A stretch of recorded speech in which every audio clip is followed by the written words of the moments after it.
બોલો few previous video લેક્ચરની અંદર આપણે એક્ટિવ ડિરેક્ટરી શું છે અને કેવી રીતે વર્ક કરે છે, આપણે એમને ઇન્સ્ટોલ કેવી રીતે કરી શકીએ, એમના માટેના અલગ અલગ સ્ટેપ્સ જોયા હતા. આજના વિડીયો લેક્ચરની અંદર આપણે જોવાનું છે એક્ટિવ ડિરેક્ટરી કમ્પોનેન્ટ્સ. એક્ટિવ ડિરેક્ટરીના અલગ અલગ કમ્પોનેન્ટ્સ કયા કયા છે અને કેવી રીતે વર્ક કરે છે એ આજે આપણે જોવાનું છે. Active directory consist of logical and physical components. Active directory છે એમની અંદર અમુક લોજિકલ અને અમુક ફિઝિકલ એવા અલગ અલગ કમ્પોનેન્ટ્સ હોય છે. These components are used to develop a directory structure for your organization. શું કહે છે કે આ જે કમ્પોનેન્ટ્સ છે શું વર્ક કરે છે કે એ તમારું ડિરેક્ટરી સ્ટ્રક્ચર સ્પેસિફિક કોઈ ઓર્ગેનાઇઝેશન છે એમના માટે સ્પેસિફિક ડિરેક્ટરી સ્ટ્રક્ચર બનાવવાનું વર્ક કરે છે. Domain, organisational unit, trees and forests are components that represent the logical structure in an organization. શું કહે છે? ડોમેન છે, ફોરેસ્ટ છે, ટ્રી છે, ઓર્ગેનાઇઝેશનલ યુનિટ છે, આ બધું શું છે કે આ બધા અલગ અલગ કમ્પોનેન્ટ્સ છે કે જે લોજિકલ સ્ટ્રક્ચર રિપ્રેઝન્ટ કરવા માટે સ્પેસિફિક ઓર્ગેનાઇઝેશન છે એમનું લોજિકલ સ્ટ્રક્ચર રિપ્રેઝન્ટ કરવું છે તો એમના માટે વર્ક કરે છે. Sites and domain controllers represent the physical structure of an organization. Domain controller હશે એ શું કરશે? એ ફિઝિકલ સ્ટ્રક્ચર જે છે આખું ઓર્ગેનાઇઝેશનનું એ આપે છે અને લોજિકલ સ્ટ્રક્ચર માટે કોણ વર્ક કરે છે? જે અલગ અલગ કમ્પોનેન્ટ્સ છે, ટ્રી છે, ફોરેસ્ટ છે, ડોમેન છે, ઓર્ગેનાઇઝેશનલ યુનિટ છે, એ બધા વર્ક કરે છે. લોજિકલ સ્ટ્રક્ચર ની અંદર શું હશે? તો વેરી ફર્સ્ટ ઓફ ઓલ 3 અલગ અલગ કમ્પોનેન્ટ્સ વર્ક કરે છે: domain, organisational unit, tree and forest. એટલે 4 કહી શકાય. બરાબર, જો અહીંયા તમે જોઈ શકો છો અલગ અલગ ડોમેન આપેલા છે. બરાબર, ઓર્ગેનાઇઝેશનલ યુનિટ એક જ હશે અને એમની કોઈ એક ડોમેનની અંદર આખું ઓર્ગેનાઇઝેશનલ યુનિટ સમાયેલું છે, તમે જોઈ શકો છો. મલ્ટિપલ ડોમેન કનેક્ટ થઈ અને એક આખું ટ્રી બને છે, તમને અહીંયા દેખાતું જશે. હવે મલ્ટિપલ ટ્રી કનેક્ટ થઈ અને આખું એક ફોરેસ્ટ બને છે.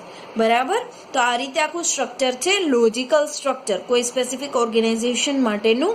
જોઈએ ડોમેન શું છે, ઓર્ગેનાઇઝેશનલ યુનિટ શું છે, આ બધાનો મિનિંગ શું છે એ હવે આપણે જોવાનું છે. તો very first of all domain શું છે અને કેવી રીતે વર્ક કરે છે એ જોઈએ. It stores the fundamental object of the network.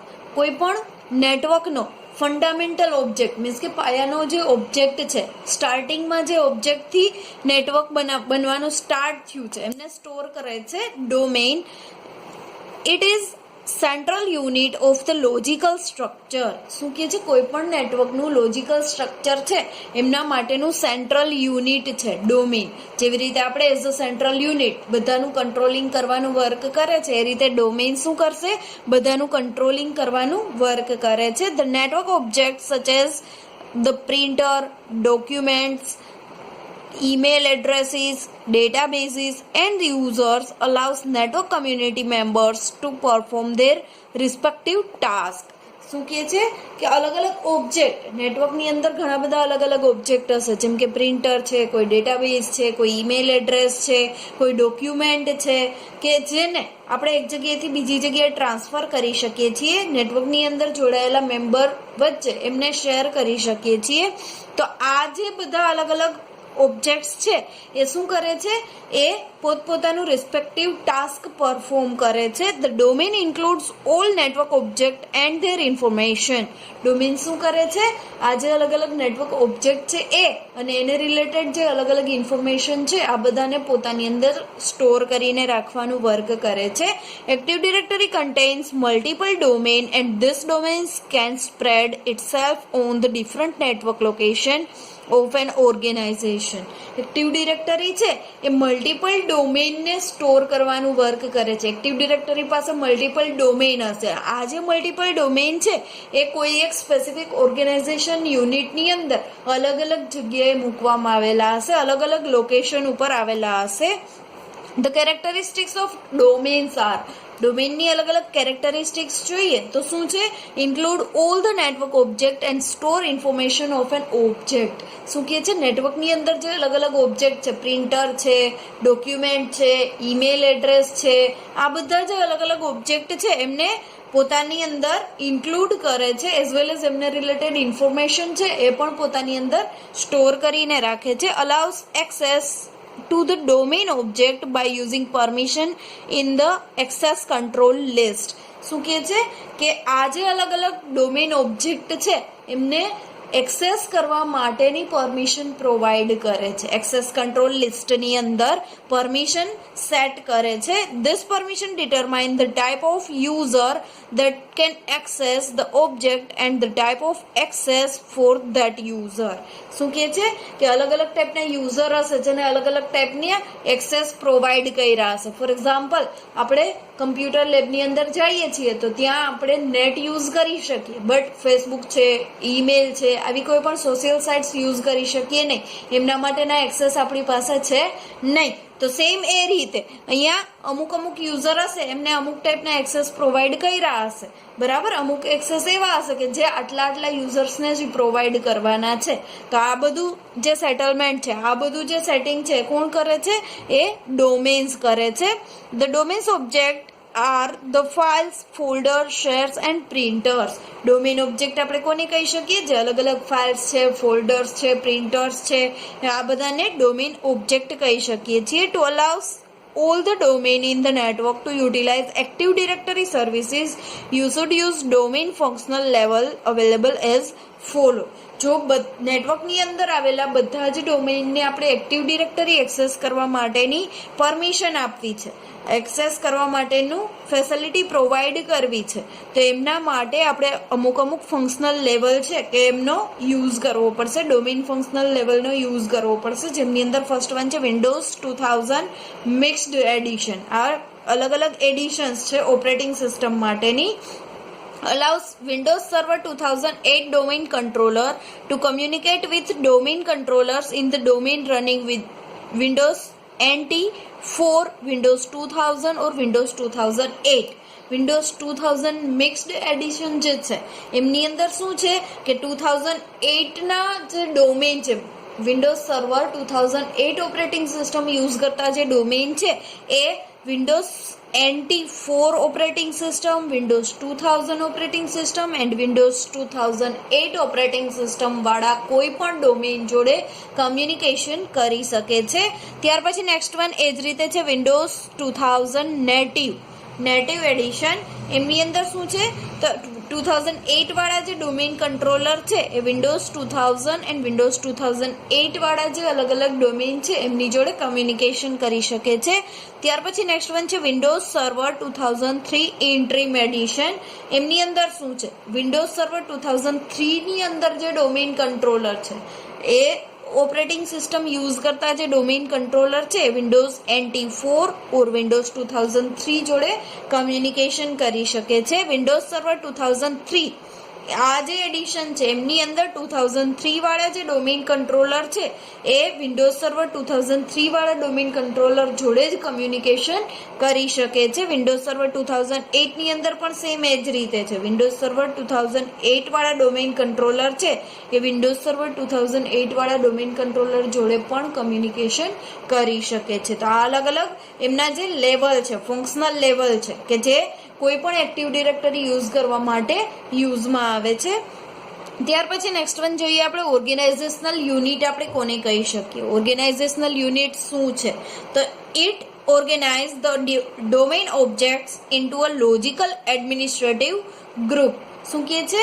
A organise કરે છે ડોમેન ઓબ્જેક્ટ્સને ક્યાં? તો લોજિકલ એડમિનિસ્ટ્રેટિવ ગ્રુપની અંદર ઓબ્જેક્ટ અલગ ઓબ્જેક્ટ છે એમને ઓર્ગેનાઇઝ કરવાનું વર્ક કરે છે. It allows you to administer users and resources. એ શું કરે છે? એ એડમિન છે, યુઝર છે કે રિસોર્સ અલગ રિસોર્સિસ છે એમને યુઝ કરવા માટેની ફેસિલિટી પ્રોવાઈડ કરે છે. The organisational unit also contain object such as user account, group, computer, printer, application, file share and other organisation units from the same domain. એક જ ડોમેન ઉપરથી આપણે અલગ એપ્લિકેશન યુઝ કરી શકીએ, યુઝરના એકાઉન્ટ યુઝ કરી શકીએ, computer, printer, application, file share આ બધા અલગ ફેસિલિટી એ પ્રોવાઈડ કરે છે organizational unit. The organisational unit hierarchy of the domain remains independent with that in the other domain. આ જે આખી હાયરાર્કી છે એ ઇન્ડિપેન્ડન્ટ છે, બીજા કોઈ ડોમેન જોડે કમ્યુનિકેશન કરવા માટે ઇન્ડિપેન્ડન્ટ વર્ક પ્રોવાઈડ કરે છે. Instead of creating different domains you can create once within domain. તમે અલગ અલગ ડોમેન ક્રિએટ કરો એના બદલે તમે એક જ ડોમેનની અંદર આ બધી ફેસિલિટી છે એમનો યુઝ કરી શકો છો. You can add organisational unit to other organisational unit to provide administrative control to it. શું કે છે, કોઈ એક ઓર્ગેનાઇઝેશનલ યુનિટ છે એમની જોડે તમે બીજા ઓર્ગેનાઇઝેશનલ યુનિટને એડ કરી અને એમને પણ અલગ અલગ ટાઈપના એક્સેસ પ્રોવાઈડ કરી શકો છો, એડમિનિસ્ટ્રેટિવ કંટ્રોલ પ્રોવાઈડ કરી શકો છો. This is calling nesting. એમને નેસ્ટિંગ કહેવામાં આવે છે. એક ઓર્ગેનાઇઝેશનલ યુનિટ છે એમની અંદર તમે બીજું ઓર્ગેનાઇઝેશનલ યુનિટ એડ કરો છો, એમને નેસ્ટિંગ કહેવામાં આવશે. This creates a parent child relationship between wherein a child organizational unit can inherit all the properties rights of a parent's organizational unit. આ જે આખું સ્ટ્રક્ચર છે એમની અંદર parent and child node hierarchical structure create થશે, જેમની અંદર જે ચાઇલ્ડ નોડ છે એ પેરેન્ટના બધા અલગ અલગ જે પ્રોપર્ટીઝ છે એમના જે અલગ અલગ રાઇટ્સ છે એમનો યુઝ કરી શકે છે. This simplifies the organisational unit management. એમને શું કહેવામાં આવશે? ઓર્ગેનાઇઝેશનલ યુનિટ મેનેજમેન્ટ કહેવામાં આવશે. ત્યાર પછી નેક્સ્ટ વન છે ટ્રી એન્ડ ફોરેસ્ટ. ટ્રી શું છે? તો represents hierarchical arrangement of the Windows Server 2008 domain. To create this hierarchy, you must identify the parent and child relationship among domains. શું કહે છે કે એ રિપ્રેઝન્ટ કરે છે આખો હાયરાર્કિકલ સ્ટ્રક્ચરનું અરેન્જમેન્ટ. બરાબર, 2008ની અંદર જે અલગ અલગ ડોમેઇન છે આ બધાનું હાયરાર્કિકલ સ્ટ્રક્ચર કેવી રીતે છે, એમનું અરેન્જમેન્ટ કેવી રીતે કરવામાં આવ્યું છે એ આખું આપણે ડિસ્પ્લે કરે છે. હવે એમની અંદર આપણે આઈડેન્ટિફાઈ કરવું પડશે કે કયો ચાઇલ્ડ નોડ છે અને કયો પેરેન્ટ નોડ છે. For example, if the domain name is university.com, જો ડોમેન નેમ university.com હશે, it become a parent domain when you create subdomains such as college1.university.com. શું કહે છે કે એ પેરેન્ટ નોડ બનશે ક્યારે? જ્યારે તમે સબડોમેન બનાવો છો અને એમને નેમ આપો છો college1.university.com એન્ડ college2.university.com. બરાબર, કોઈ પણ સ્પેસિફિક યુનિવર્સિટી હશે એમની અંડરમાં અલગ અલગ કોલેજીસ હશે, તો યુનિવર્સિટી છે એ પેરેન્ટ્સ નોડ કહેવાશે અને અલગ અલગ જે કોલેજીસ છે એ ચાઇલ્ડ નોડ કહેવાશે. બરાબર, તો આ રીતે આઈડેન્ટિફિકેશન કરવાનું રહેશે. All domains in the tree are adjacent name space and hierarchical naming structure. જે ડોમેન અલગ અલગ ડોમેન આપેલા છે ટ્રીની અંદર, જે અલગ અલગ ડોમેન હશે એ બધાનું પોતપોતાનું નેમ સ્પેસ હશે અને પોતપોતાનું નેમિંગ સ્ટ્રક્ચર આપેલું હશે, હાયરાર્કિકલ સ્ટ્રક્ચર પ્રોવાઈડ કરેલું છે, જેમ આપણે અહીંયા જોઈ શકીએ છીએ college1.university.com. બરાબર, એ રીતે બધાને સ્પેસિફિક નેમ સ્ટ્રક્ચર પ્રોવાઈડ કરવામાં આવ્યું હશે. ત્યાર પછી નેક્સ્ટ વન છે ફોરેસ્ટ. જેમ આપણે આગળ જોયું હતું એ રીતે અલગ અલગ ટ્રી છે કમ્બાઈન થઈ અને આખું એક ફોરેસ્ટ બને છે. It represent hierarchical arrangement of the independent domain trees. શું કહે છે? આ હાયરાર્કિકલ અરેન્જમેન્ટ છે ડોમેન ટ્રી માટેનું. ડોમેનના અલગ અલગ ટ્રી છે એમનું હાયરાર્કિકલ સ્ટ્રક્ચર બની અને આખું એક ફોરેસ્ટ ક્રિએટ થાય છે. All domain in the forest share the same schema and the global catalogue. જે અલગ અલગ ડોમેન ટ્રી છે ફોરેસ્ટની અંદર એ બધાને સેમ કેટલોગ પ્રોવાઈડ કરવામાં આવે છે, સેમ સ્કીમ પ્રોવાઈડ કરવામાં આવે છે. Global catalogue is a central storage of object information in the tree or forest residing on the domain controller. Domain કંટ્રોલરની અંદર આવેલા જે અલગ અલગ ટ્રી અને ફોરેસ્ટ છે એમની અંદર જે ઓબ્જેક્ટની ઇન્ફોર્મેશન છે એ સ્ટોર કરવામાં આવે છે. આ બધાની અંદર સેમ ઇન્ફોર્મેશન સ્ટોર કરવામાં આવશે. The catalogue is useful in locating any directory information on any network regardless of the domain or forest in which the directory exist. શું કહે છે? જે ડોમેન અને ફોરેસ્ટની અંદર ડિરેક્ટરી મૂકવામાં આવી હશે, ડિરેક્ટરી હશે, બરાબર, એમની અંદર કોઈ પણ ઇન્ફોર્મેશન છે, કોઈ પણ ઓબ્જેક્ટની ઇન્ફોર્મેશન છે એ સ્ટોર કરી શકાશે. આ કેટલોગ છે શું વર્ક કરે છે કે જેનો યુઝ કરી અને આપણે કઈ ડિરેક્ટરીની અંદર કઈ ઇન્ફોર્મેશન આવેલી છે એ આપણે જાણી શકીએ છીએ. Domains are linked by a bidirectional transitive trust. The tree is in a forest are named with respect to the domain they contain. શું કે છે કે ટ્રી છે એ ફોરેસ્ટ ઉપરથી એમનું નેમ છે પ્રોવાઈડ કરવામાં આવશે. કયા ટાઈપના ફોરેસ્ટની અંદર છે એમના ઉપરથી એમનું નેમ છે સજેસ્ટ કરવામાં આવશે, એમની નેમ સ્પેસ પ્રોવાઈડ કરવામાં આવશે. Forest functional level allows the forest in a network to utilize active directory features. There are 4 forest functional level available as follow. જેવી રીતે આપણે આગળ જોયું હતું ડોમેનની અંદર, સેમ એ રીતે અહીંયા અલગ અલગ ફંક્શનલ લેવલ આપેલા છે. ફોરેસ્ટ માટેના અલગ અલગ ફંક્શનલ લેવલ છે, જેમાં ફર્સ્ટ વન છે વિન્ડોઝ 2000 ડિફોલ્ટ. એમની અંદર શું હશે કે 2008નું જે ડોમેઇન કંટ્રોલર છે કમ્યુનિકેશન કરી શકે છે વિન્ડોઝ NT 4 જોડે, વિન્ડોઝ 2000 જોડે એન્ડ વિન્ડોઝ 2008 જોડે.